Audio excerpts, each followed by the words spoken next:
combination, small semi-auto pistol in .380 caliber, has become the #1 carry choice for guns in the United States. This is a Ruger LCP, of course. It is the gun that launched the .380 revolution. But let's start with the DPX.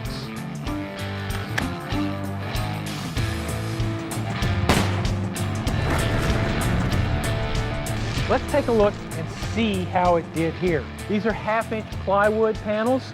They're separated by roughly 6 inches. You can see here that the DPX cleared 1, 2, 3, 4, 5, 6, stopped in the 7th panel. That is excellent penetration for a small round. Next one we're going to show you is the Winchester Silvertip.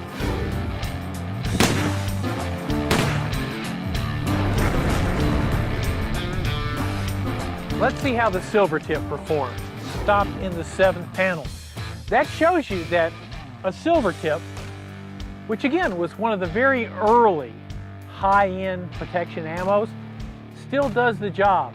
We've got one more .380 to show you. Really interesting round. It's called a Powerball. .380 Powerball, pick one.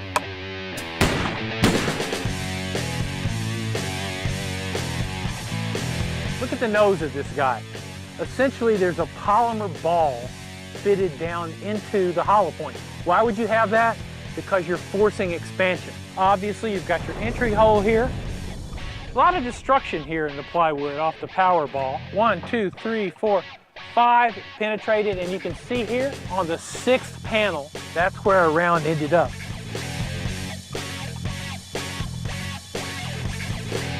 Well, one thing you can say about the Powerball, the round didn't mushroom out, but there's more expansion here, and I'm going to say that this bullet's lost maybe 50% of its weight. Interesting setup. You can see the difference here between the bullets, the 3 bullets. The DPX held all of its weight, Silvertip most of its weight. Powerball opened up more, but didn't hold as much of its weight. Well, I think you can see from this that the .380 is an effective self-defense round. We've shot these same rounds in ballistic gelatin. You've seen that on Shooting Gallery before. They do the job in gelatin, in that semi-fluid medium. Key thing you can see here, though, is these rounds will penetrate. One of the things that I've heard repeatedly about a .380 is it doesn't have the punch to get through, say, this semi-fluid medium to the organs that it needs to reach, or to the bones, or to the spine, or possibly into a headshot. I would say from this, the DPX is going to have no trouble on even forward-on headshot. Shooting Gallery is on our home range here in Colorado, testing the real-world performance of all kinds of cartridges in our Ballistics Roundup.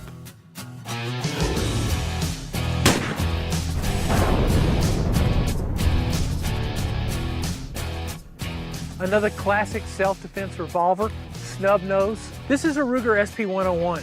The reason I'm shooting it out here today is it's steel and it's heavy, and we're going to put some .357 rounds through it. But these rounds are 38 Special plus P. These were Corbin DPX rounds. You may think I'm in a rut. Excellent, excellent rounds. You can see 1, 2, 3, 4, 5, 6, 7, and it got about halfway through 8. That is excellent performance from a 38 Special bullet. Now the next one I'm going to try is another classic self-defense round, which is a Federal HydroShock. HydroShock's a little bit heavier bullet, 129 grains versus the 110 grains on the DPX. Here you can see the two together. This is the DPX, a little bit different shape on the bullet. This is the classic HydroShock with its lead post in the center. Very similar performance on these two rounds. 1, 2, 3, 4, 5, 6, 7. Both of them getting roughly halfway through the number 8 panel. You're seeing a little bit more penetration than the .380. Basically one more extra panel of 1/2-inch plywood. But is that an important number? That's a decision that you have to make. Now let's go to the big boys. Let's go to the 357s. 357 FMJ, take 2.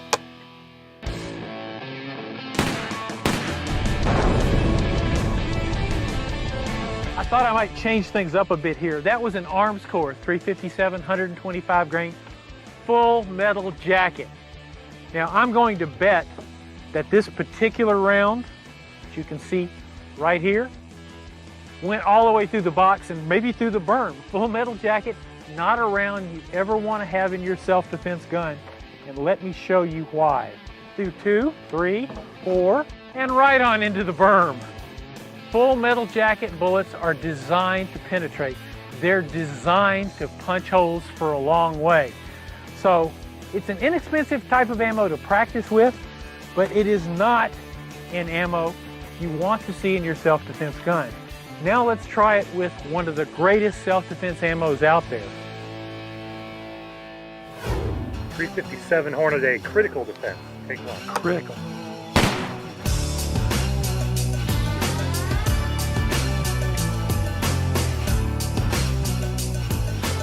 This round, Hornady critical defense, 125 grain jacketed hollow point, is essentially the modern iteration of the best researched self-defense round in history. 357 125 grain jacketed hollow point bullet, issued police departments for decades. There are more shootings studied with this round than any other. And we would expect the modern version, which you can see here, once again, little polymer ball to keep the hollow point from filling up. 1, 2, 3, 4, 5, 6, 7, 8, 9. Against 10. It did not blossom, but you can see the little polymer stud here actually did its job. It kept it from filling up. It's not necessarily going to blossom in something like plywood medium, but this is an explosively powerful round. You can see probably why I chose to use a steel frame gun to shoot it in. In something like a Ruger LCR, polymer frame revolver, or a Smith & Wesson Airweight, or one of the Charter in titanium, those are going to be hard guns to control firing around like this. It's one of the reasons I recommend a Plus P.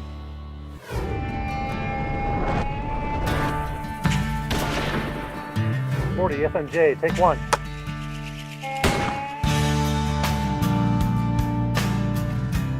That was a .40 caliber full metal jacket bullet. One from Armscore, flat point, full metal jacket, 180 grain bullet, out of Car Arms, one of the most popular small self-defense pistols. And it's a really nice little pistol. I wanted to show you full metal jacket because I fully expect this to be on its way, say, to Wyoming. Sort of like an electric drill went through here. 1, 2, 3, 4, 5, 6, 7, 8. Here it is. .40 full metal jacket. Well, I'm kind of surprised. I would expect any kind of semi-auto ball to simply like whip through.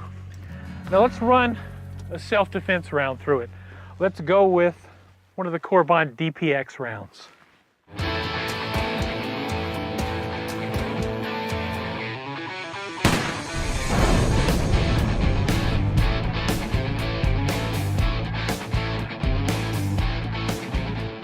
That was a .40 DPX, big hollow point. And I don't know if you can see it, but the Corbon DPX round is buried in the 10th panel. You can see in the back of the panel, you can see the splintering, but it went all the way through the box on the DPX round. That is a pretty impressive round.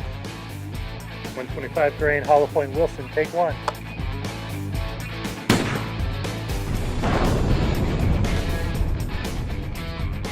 I wanted to show you two 9mm rounds, both of which I like a lot, but for different reasons. That first one is 125 grain Wilson signature match. It's from Bill Wilson's shop, Wilson Combat. It's a jacketed hollow point, but it's designed for match shooting. And I think it is probably the single most accurate 9mm round I've ever shot out of any of my guns. And we can see it dies in 9. You can see once again the hollow point filled up with the plywood. It may be a match round, but it's a match round that I would feel perfectly comfortable carrying in a self-defense gun. 9mm DPX, take one.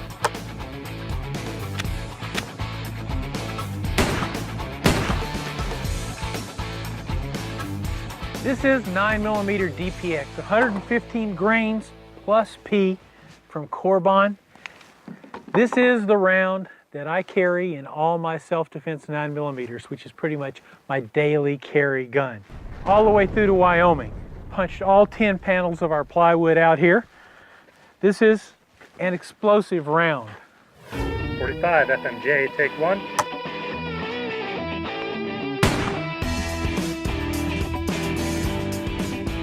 We added a couple of baffles. I don't think it's going to make much difference. 230 grain 45 ACP ball. I'm willing to bet that we all know it's going to penetrate like absolute crazy. Easily through those first 4, 5, 6, 7, 8. We've got a dent, but the 230 grain ball did not make it all the way out of the box when we added an extra inch of plywood. Now let's try it with the DPX.